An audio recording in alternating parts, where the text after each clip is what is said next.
네, 안녕하세요.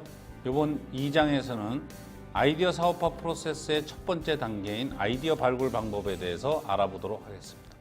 저희들의 학습 방법은 사업 아이디어 발굴을 어떻게 하는지에 대해서 이해하는 게 학습 목표이고요. 목차는 아이디어 발굴 방법의 두 가지 방법, 무엇이 있는지, 우연한 발견 방법과 체계적인 방법에 대해서 알아보도록 하겠습니다. 저희가 학습할 내용은 어떻게 사업 아이디어를 우연하게 발견하게 됐는지, 그다음에 어떻게 하면 체계적으로 아이디어를 발굴할 수 있는지에 대해서 알아보도록 하겠습니다.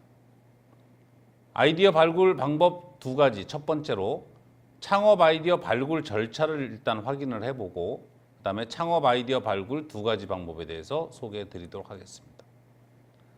창업 아이디어 발굴 절차의 첫 번째는 창업 아이템을 발굴하는 것이죠. 창업 아이템을 발굴하는 방법은 우연한 발견과 체계적인 탐색이 있습니다.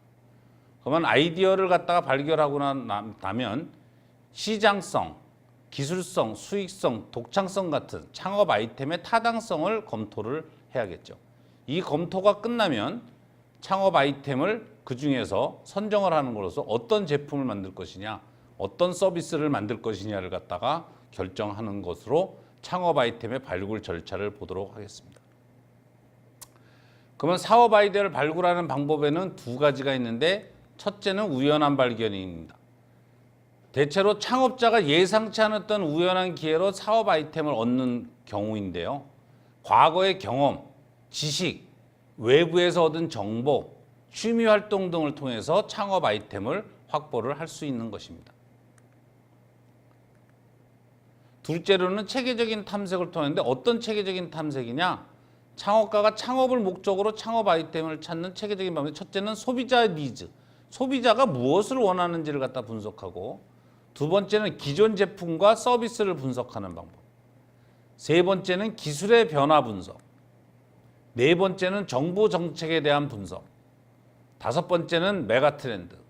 근데 이 체계적인 탐색을 할 때 가장 중요한 포인트는 뭐냐? 항상 자기가 잘하는 분야 쪽을 기반으로 찾아야 된다는 거죠. 여기 우연한 발굴의 경우에는 거의 본인의 경험치에 의해서 만들어지는 거기 때문에 이미 본인이 잘하는 거에서 찾아낼 수는 있습니다. 근데 이 우연하게 사업 아이템을 찾는 경우는 굉장히 드문 경우입니다. 그래서 대부분 체계적인 발굴 방법을 통하는데, 이 체계적인 발굴 방법의 맹점이 뭐냐? 간혹 남이 하는 거를 만드는 거죠. 자기가 잘할 수 있는 걸 하는 게 아니라 남도 뭘 하니까 나도 뭐 한다. 누가 치킨집 하니까 나도 치킨집 한다. 뭐 이런 식의 얘기가 되는 거죠. 그래서 이 체계적인 발굴 방법에서 제일 유의해야 될 점은 정말 자기가 잘할 수 있는 것이냐 아니냐, 그걸 보는 겁니다. 그래서 요약을 해보면은 아이디어 발굴 방법에는 두 가지가 있고, 우연한 발굴 방법과 체계적인 발굴 방법이 있다고 보시면 되겠습니다. 그래서 창업 아이템을 탐색하기 위해서는 우연한 발견, 체계적인 탐색인데, 거기에는 이런 두 가지 종류가 있는 거죠. 창업자의 경험, 기회를 통해서 얻을 수 있는 것이고, 체계적인 경우는 의도적으로 아이템을 찾는 경우죠. 그래서 아이디어를 찾는 방법을 갖다가 활용을 하게 되는 경우입니다. 그러면 두 번째, 우연한 사업 아이디어 발굴 방법에 대해서 좀 더 자세히 알아보도록 하겠습니다. 첫 번째는 소개를 좀 드릴 것이고, 두 번째는 그 찾는 방법인 경험과 지식, 그다음 외부의 정보, 취미 활동, 기타 방법, 이 네 가지 방법에 대해서 말씀을 드리도록 하겠습니다. 그래서 창업의 저의 경험, 지식, 외부 정보, 취미 활동, 기타 방법을 통해서 우연히 발견하는 건데, 예를 들면 경험, 지식, 외부의 정보, 취미 활동, 그다음에 기타 방법, 이 네 가지 방법 중에서 한 가지 방법으로 우연하게 찾고 있는 것입니다. 그러면 첫째, 경험과 지식을 보시면 창업자가 본인의 전공이나 전문적인 지식, 직장에서 업무 지식, 대부분의 많은 사람들이 이 경험과 지식을 기반으로 창업을 하게 되는 거죠. 그중에 제일 많은 게 벤처 창업, 그다음에 1인 창조기업입니다. 이러한 것들은 본인의 전문적인 지식을 갖고 창업을 하게 되는 것이죠. 굉장히 가장 흔한 경우의 케이스인 것이죠.